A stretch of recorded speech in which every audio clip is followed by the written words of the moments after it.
Assalamualaikum warahmatullahi wabarakatuh. Perkenalkan, kami dari kelompok 2 dari kelas 63738. Kami akan mempresentasikan tugas bahasa Indonesia pertemuan 6 dengan dosen pengampu Bapak Sentianus Sarwoyono, SPD MM MPD, dengan judul kalimat dan kalimat efektif dalam penulisan.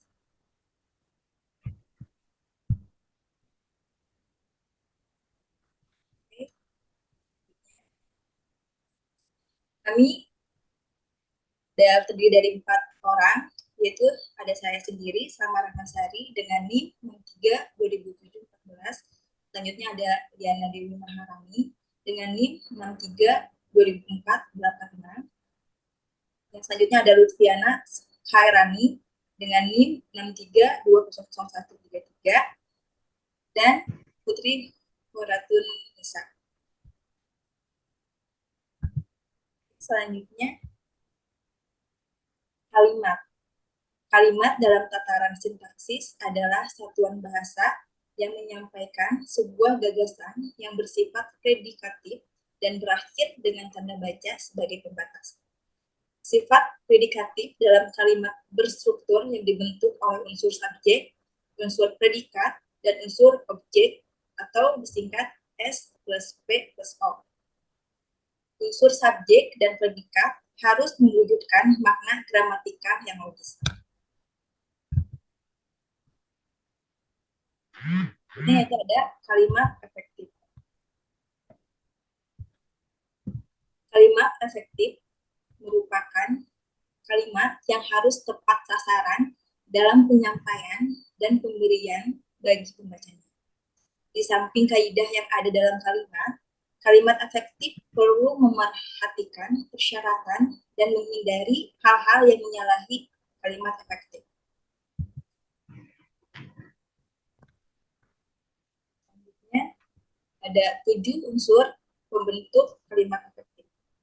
Yang pertama ada fungsi gramatika.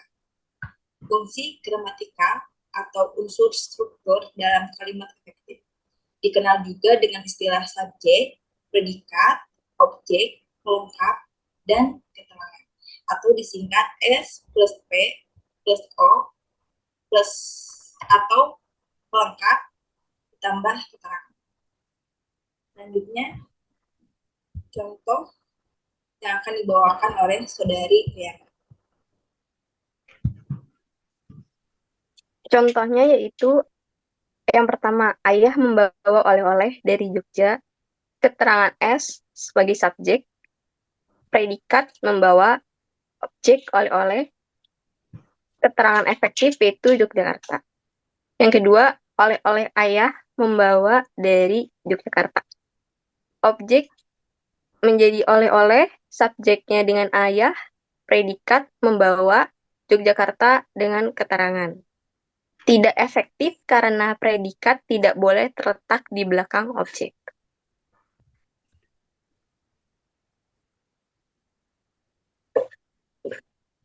Yang kedua, kepaduan atau koherensi. Koherensi adalah hubungan timbal balik atau hubungan kedua arah di antara kata atau frasa dengan jelas, benar, dan logis.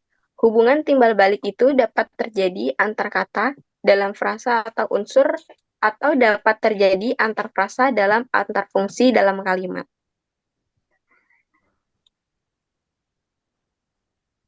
Contohnya yaitu, buku yang kamu pinjamkan akan aku simpan. Dua kalimat tersebut saling berhubungan timbal balik.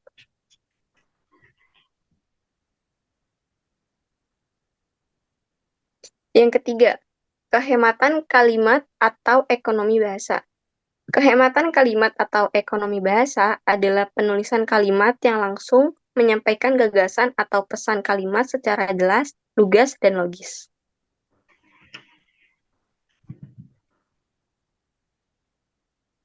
Contohnya yaitu para mahasiswa atau mahasiswi melaksanakan magang di kantor. Kalimat tersebut tidak efektif. Yang kedua, mahasiswa atau mahasiswi melaksanakan magang di kantor. Kalimat tersebut merupakan kalimat efektif.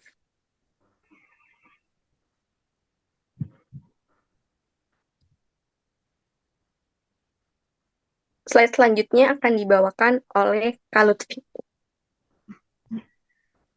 Unsur pembentuk selanjutnya yaitu ada penekanan dalam kalimat efektif. Dalam kalimat efektif, penekanan atau penonjolan adalah upaya penulis untuk memfokuskan kata atau frasa dalam kalimat. Penekanan dalam kalimat dapat berupa kata, frasa, klausa dalam kalimat yang dapat berpindah-pindah. Namun, penekanan tidak sama dengan penentuan gagasan utama atau ekonomi bahasa. Penekanan dapat dilakukan dalam kalimat lisan dan kalimat tulis.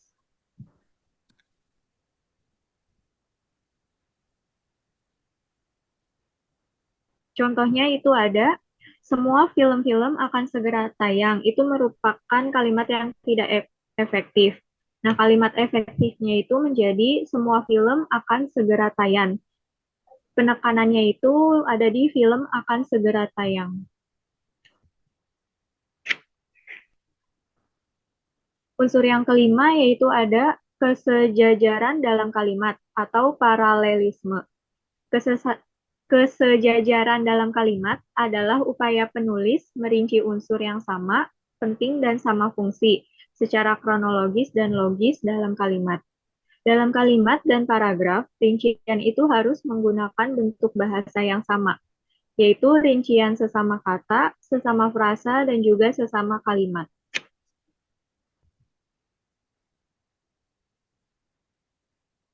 Contohnya itu ada pimpinan unit telah memiliki lokasi perumahan, tetapi direktur belum menyetujuinya. Kesejajarannya adalah memilih dan menyetujui sama-sama menunjukkan suatu keputusan. Untuk unsur yang selanjutnya akan dibacakan oleh Putri Khairutunisa. Yang keenam yaitu kevariasian dalam kalimat efektif.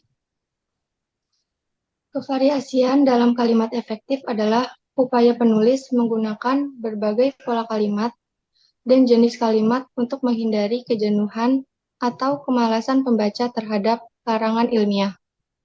Fungsi utama kevariasian ini adalah menjaga perhatian dan minat baca terhadap teks ilmiah berlanjut bagi pembaca.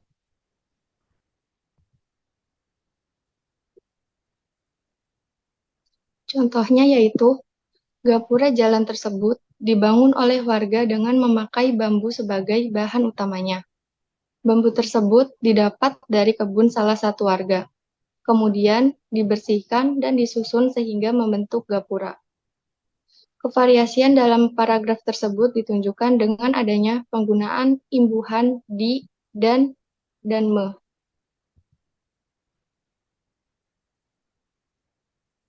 Tujuh, penalaran dalam kalimat efektif. Penalaran proses mental dalam mengembangkan pikiran logis atau nalar dari beberapa fakta atau prinsip KBBI 2.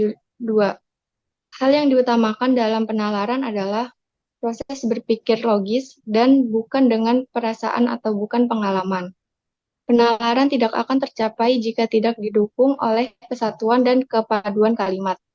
Dalam penalaran, alur berpikirlah yang ditonjolkan, agar kalimat dapat dipertanggungjawabkan dan dapat dipahami dengan benar tanpa dan tepat sehingga tidak menimbulkan kesalahpahaman.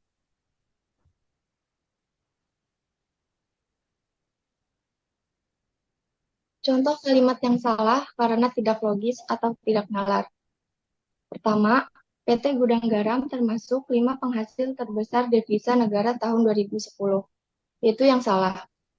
PT Gudang Garam termasuk 5 besar penghasil devisa negara tahun 2010, itu merupakan kalimat yang benar.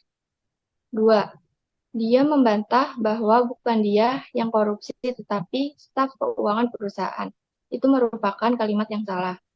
Kalimat yang benarnya yaitu, dia menyatakan bahwa bukan dia yang korupsi, melainkan staf keuangan perusahaan.